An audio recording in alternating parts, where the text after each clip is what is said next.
Himo Captures brings you to the first ever Toycon Riyadh 2019.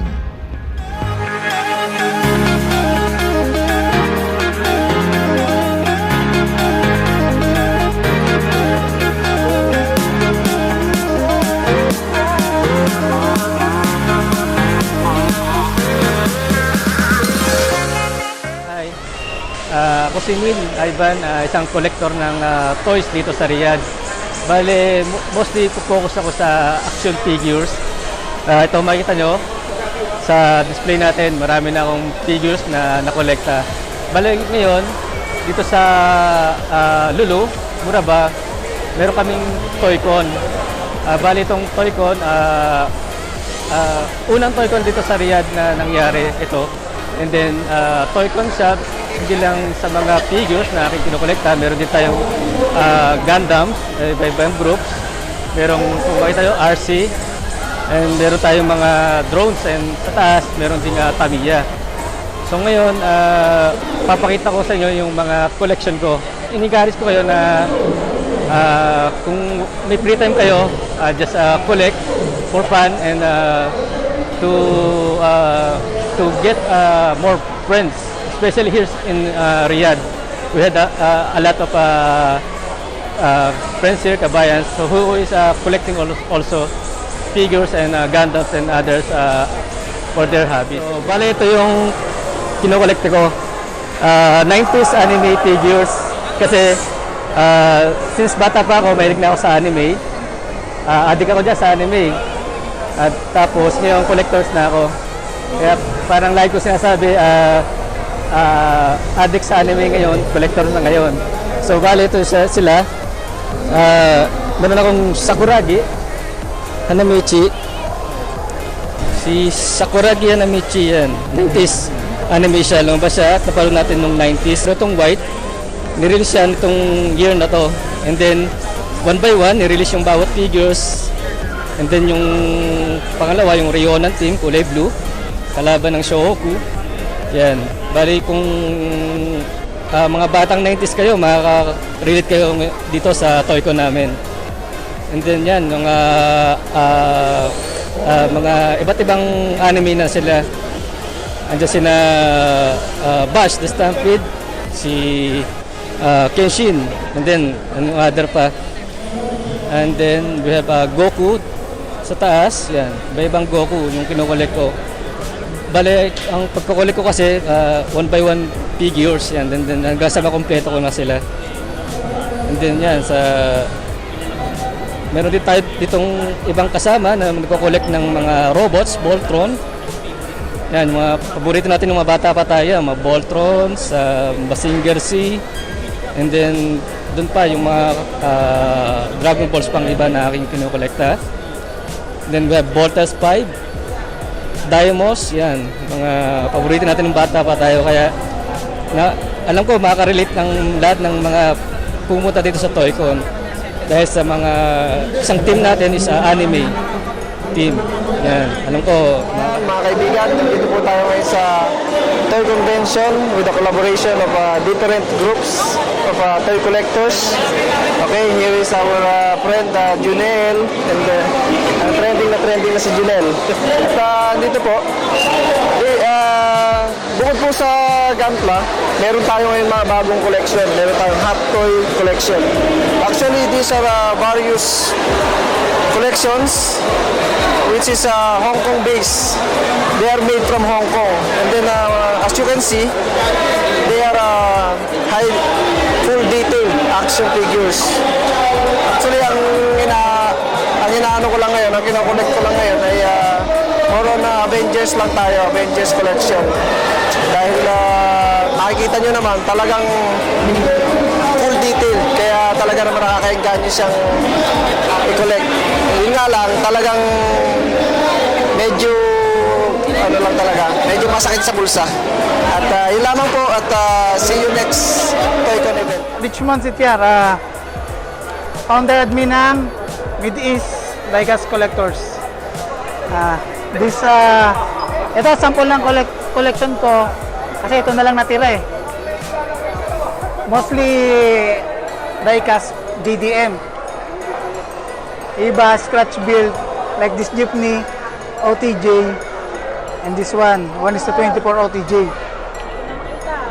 Mas ano ko ng diorama eh. Ito, puro 164 yan. From garage. Garage with accessories eh. At yung mga diecast kong to, kalimitan swap lahat yan. Kaya gumagawa akong diorama based sa gusto ng mga kliyente, kapalit yan. Hindi ako masyado gumagastos ng diecast as money. More on swap. Kalimitan sa mga Kyosho. Ito bago kong ngayon eh, Tarmac. Tarmac 2 Ino. Kyosho from Skyline, R35, R32, R34. At marami din akong fans din ako ng Honda eh. Moron TLBN sa Tomica. And from this one, ito yung ginawa ko lang kagabi, tinapos ko siya. Kasi pinasali kami dito eh. Moron build. Scratch bit lahat din. Yung iba, bigay na lang sa akin yung mga parts. Ito, isa sa pinakamahal ko. RWB by Nikkei-san. Favorite ko yan eh. From Philippines lahat yung diecast ko.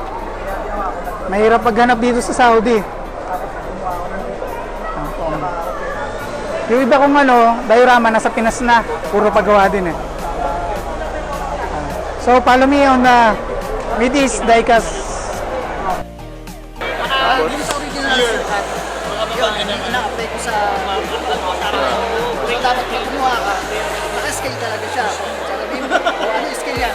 1 is to 22, 1 is to 80. So yun yung define na klase mo sa original na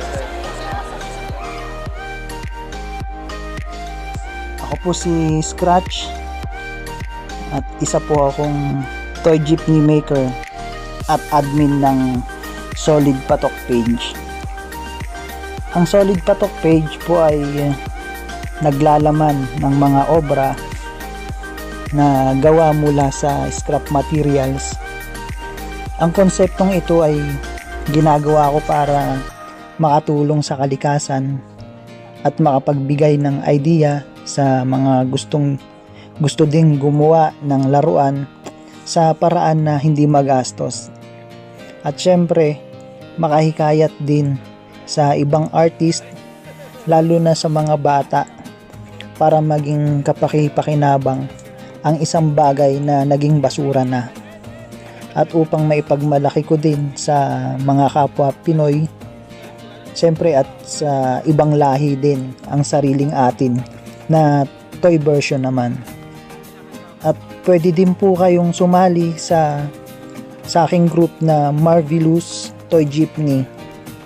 Ang Facebook group na ito ay nagbibigay ng mga kaalaman sa paglikha sa mga gustong matutong gumawa ng toy jeepney.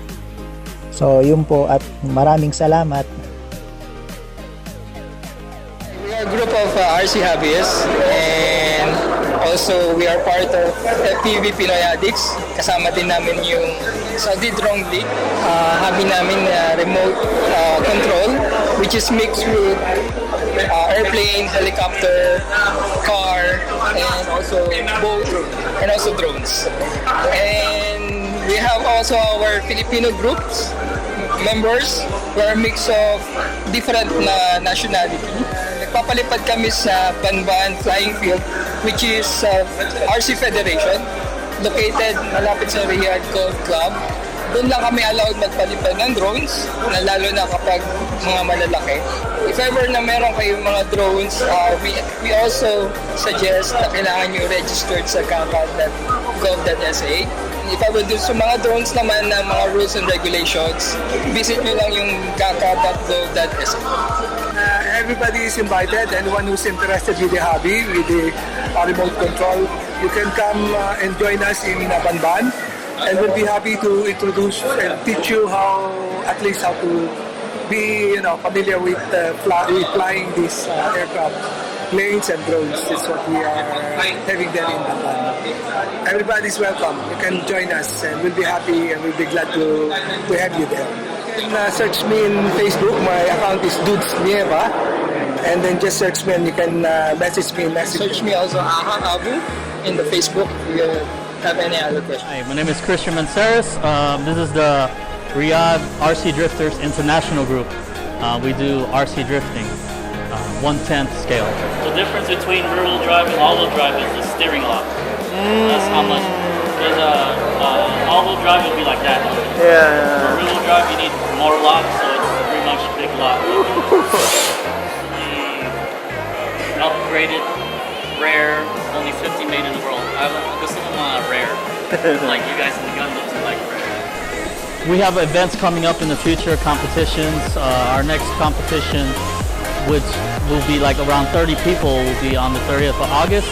The venue will be discussed soon. We do have a Facebook page, Riyadh RC Drifters International, that you could reach most of the groups on. It has everything like carbon fiber plate, aluminum arms, and adjustable dampers, adjustable toe. This thing's like a real car. You could adjust toe in, caster, camber, trail, everything.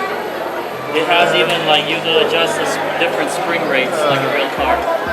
So once again, my name is Christian Manceris, and this is the Riyadh RC Drifters group. Thank you guys. Congratulations, sir.